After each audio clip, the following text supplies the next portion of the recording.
So, Mr. Clinton, thank you for doing this interview with us. We're really glad to have you. And just to get started, could you tell us the purpose of your visit to India and what's the agenda basically? Well, I was invited by the U.S. Embassy, and I think the core purpose of the visit is to promote awareness of sound cybersecurity policies and procedures, and to encourage international cooperation with regard to cybersecurity. Obviously, cybersecurity is inherently an international problem, and so we need collective action. And the U.S. Embassy is very interested in strong relationships with the Indian government and Indian industry, because again, we have to work collectively to solve this problem. That's nice. And if you could speak a little bit about ISA and what they've done promoting cybersecurity, your role through it. So the Internet Security Alliance is an international trade association. It started in 2000. It consists primarily of major multinational organizations who generally do a very good job with respect to cybersecurity. They're the industry leaders, but they're interested in expanding the perimeter of cybersecurity, getting more organizations to promote cybersecurity. So the ISA has three major goals. First of all, thought leadership. Cybersecurity is such a new era that we really haven't figured out how to approach it, unlike a lot of other things. So thought leadership is very important. Second thing we do is to do public policy advocacy, because as I said, industry and government need to be working collectively to promote a sustainable system of cybersecurity. And the third is to promote the adoption of actual security practices and technologies. So the mission of the ISA is to take advanced technology and blend it with economics to create a sustained system of cybersecurity. We see the problem very differently than most. Most people have historically thought of cybersecurity primarily as a technical issue. We see it more as an economic issue. Actually, we know a great deal technically about how to solve our cybersecurity problems, but the incentives to promote good cybersecurity are not in place. So what we want to do is blend those economic incentives together with the advanced technology and have supportive government policy so that we create a sustained digital future for ourselves. And just off the bat, according to you, what are some of the most worst and detrimental forms of cyber threats that are out there on the internet right now? Well, there are enormous numbers of threats out there. In fact, you can go on the internet and purchase them for very little money, and frankly make an awful lot of money with them. And the threats really run the gamut from fairly routine sorts of things that can be easily prevented all the way up to extremely sophisticated cyber attacks. So the vast majority of the cyber attacks that are out there, maybe 80–95% of those could be properly dealt with simply by adopting standards and practices that are already existing in the community. For those, it's really an implementation problem, not a development problem. And then there are the ultra-sophisticated attacks, the things we call the Advanced Persistent Threat, or the APT. These are not hackers. These are ultra-sophisticated individuals, often affiliated with nation states, who use increasingly sophisticated waves of cyber attack to constantly get at a system. And one of the things that makes this APT sort of attack so unique is that eventually they will compromise any perimeter defense. So the notion of keeping the attacker out really is an antiquated notion when we're dealing with these ultra-sophisticated cyber attacks. And those are some of the things that are the most dangerous, particularly to our critical infrastructure and the intellectual property of our major companies and, frankly, our major governments. So there's a whole range of things that we need to be aware of and different sorts of solutions that need to be put in place in order to deal with this growing problem. And talking about solutions, do you have anything particular in mind that, from a technology perspective, that nation states, companies, or even individuals can do on their own front to kind of combat this threat? Absolutely. As I mentioned, somewhere between 80 to 95% of cyber attacks could easily be prevented and frankly fairly economically prevented simply by adopting well-known standards and practices that are already out in the market. Verizon Corporation, for example, has come up with a series of about a dozen of these standard practices that can deal with the vast majority of attacks. There's a number of these lists that are out there. Security vendors keep publishing their list from time to time. Oh yeah, absolutely. These are easily available in multiple different sources. The problem isn't that we don't know how to deal with cybersecurity. The problem is that we haven't been implementing the cybersecurity practices that we ought to be implementing. I mean, most of us, frankly, don't like security. Most of us, for example, if we buy a smartphone, we want something that's cheap and easy to use, maybe pretty. Very few of us ask about security features. And if there are security features on them, we tend to turn the security features off because that slows things down. So what we have to do is kind of rethink how we're adopting security. This can't be done for us. We have to be personally involved in our own security. We have to learn about these things, which is why educational programs such as the one I've been invited on here in India this week are so important. And the work you're doing to publicize them is so important. So people have to become aware of this, but we also have to motivate people much more to adopt the standards and practices that are out there. For these ultra sophisticated attacks, that's an entirely different ballgame. We have to do things very, very differently to deal with those ultra sophisticated sorts of attacks. And I mean, I was just coming from an awareness perspective, you deal with policymakers day in, day out. So where do you rate their awareness levels when it comes to cybersecurity, both in probably in the US and around the world? So I don't know how old you are. I'm in my mid-20s right now. So you probably would fall into what the demographers call the digital native category. You were born into the digital world that you exist in. I'm in the digital immigrant category. I was not born into this world. And most of the policymakers, unfortunately, are older guys like me. They do not have, in the main, a very good understanding of cybersecurity, what is cybersecurity, and how to engage their population in cybersecurity. So we need a vast educational effort of the policymakers.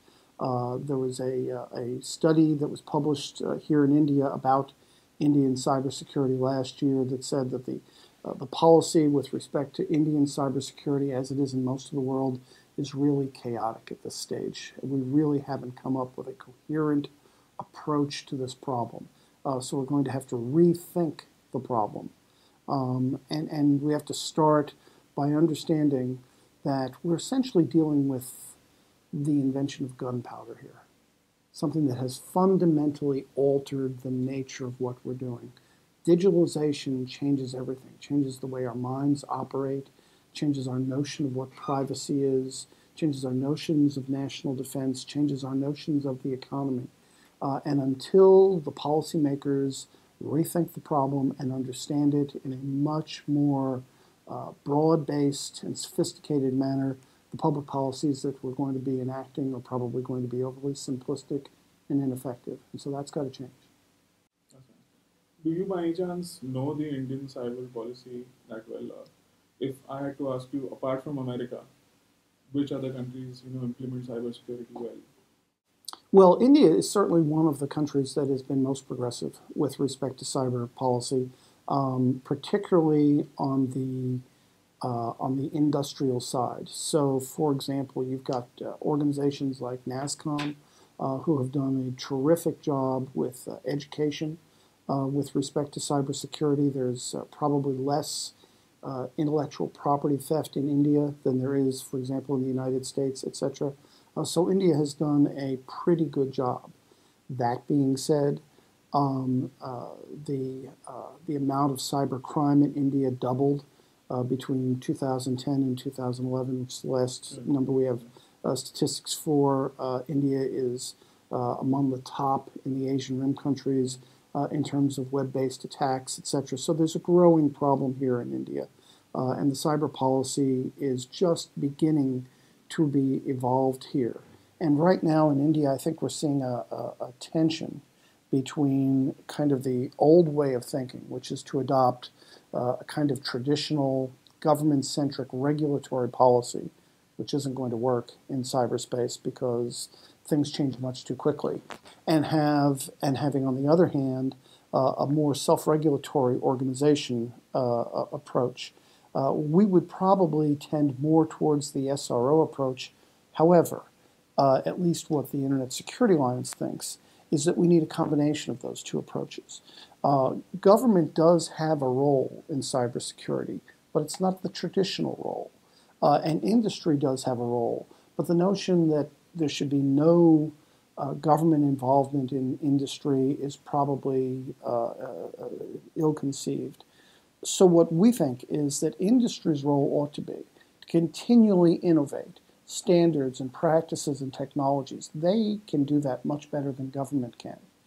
Government's role should be to motivate the voluntary adoption of good standards and practices by deploying economic incentives to do so, so that instead of the old regulatory model where people are forced to do minimum standards, we instead use market forces to get people to want to be increasingly more cyber secure. And if we can turn the economic model over, we can have a much more progressive policy. In actuality, right now, all the economic incentives favor the bad guys.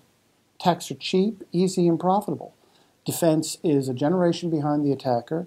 It's hard to show return on investment to things you've prevented. And effective prosecution of cybercrime is virtually non-existent. So long as we've got this imbalance in place, we're never going to solve the problems. We have to rebalance these things.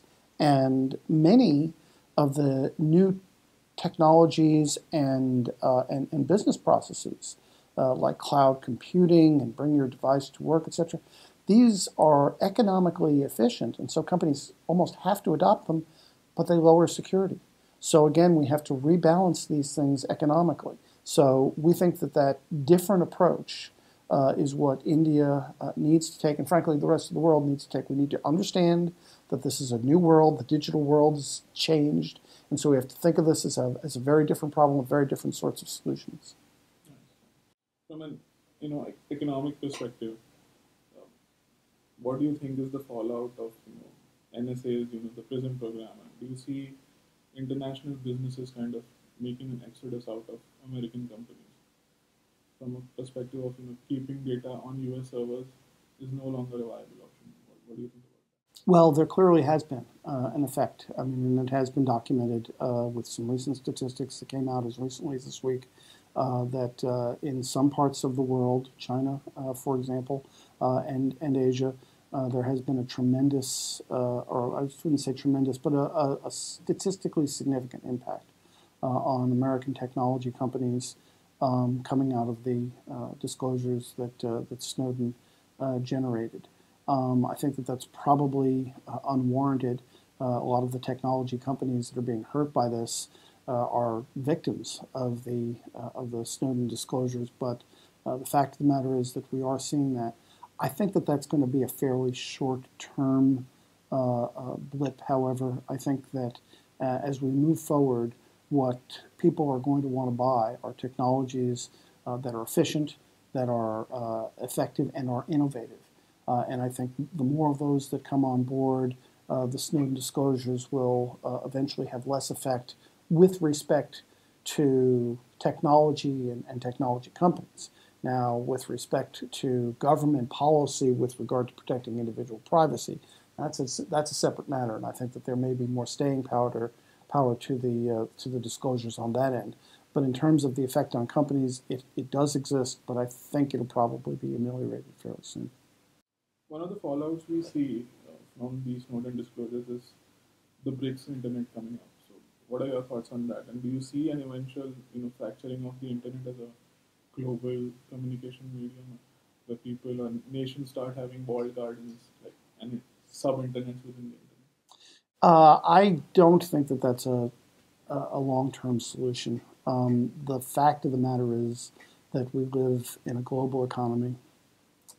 We are inherently interconnected to each other, and I think the efficiencies of a worldwide internet are going to overcome any of these issues that have come out of these disclosures. I think that this is another example of policymakers, digital immigrants, taking a sort of old world solution, an isolationist solution to a 21st century problem.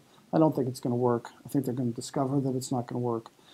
And hopefully when they do, they will turn their thinking to a much more collaborative, open approach and realize that their nation, as well as the community of nations, are going to be better off if we work together to create a sustained system of cybersecurity rather than trying to wall each other off in order to protect ourselves. That has never worked in the past and certainly not going to work in the future.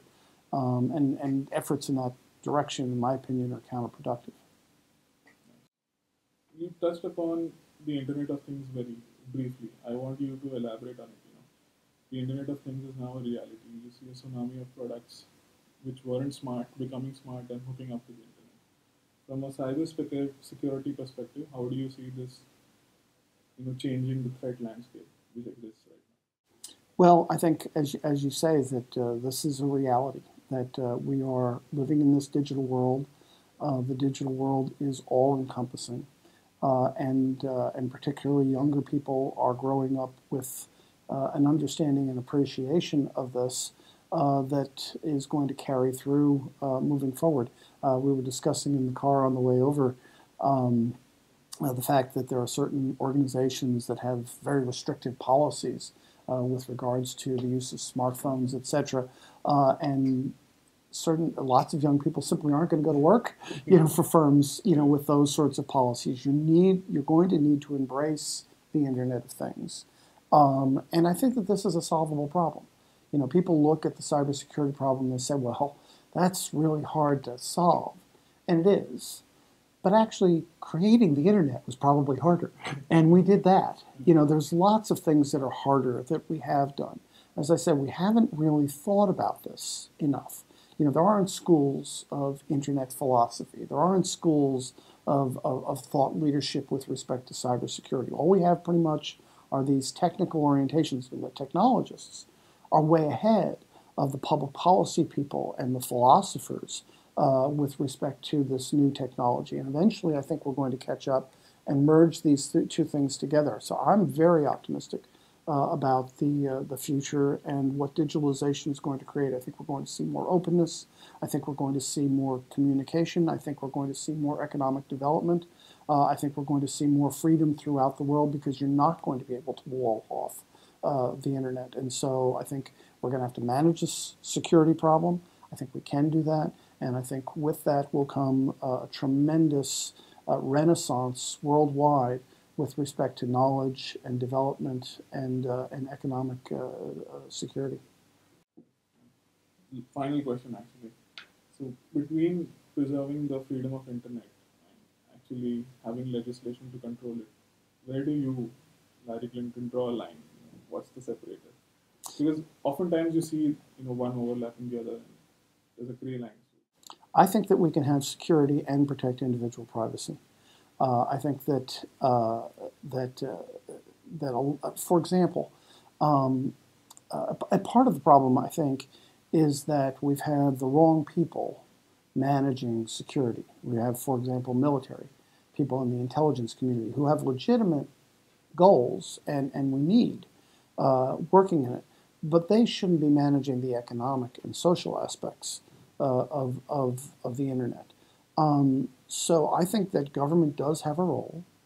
It's just not the traditional controlling role that government has had in the last century or two. I think they have a role to motivate, as I said, the adoption of good practices. I think that they have economic levers at their disposal that can do that. I don't think that they need to know everything about every individual. It is totally legitimate for governments to be prosecuting crime and using digital technology to do that. And as someone whose brother, who is, by the way, fine, but worked in the World Trade Center, and here in Mumbai, you're certainly familiar with the effects of international terrorism. It's absolutely critical that we have government working in those spaces.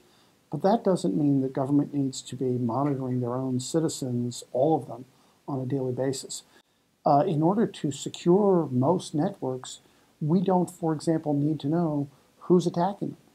We just need to know what the attacks are and we can stop them. So there's no need for any personal information to be involved in this in order to protect most cybersecurity. So I absolutely believe that we can come up with a reasonable role for government that doesn't violate individual rights but does allow for the appropriate security to take place.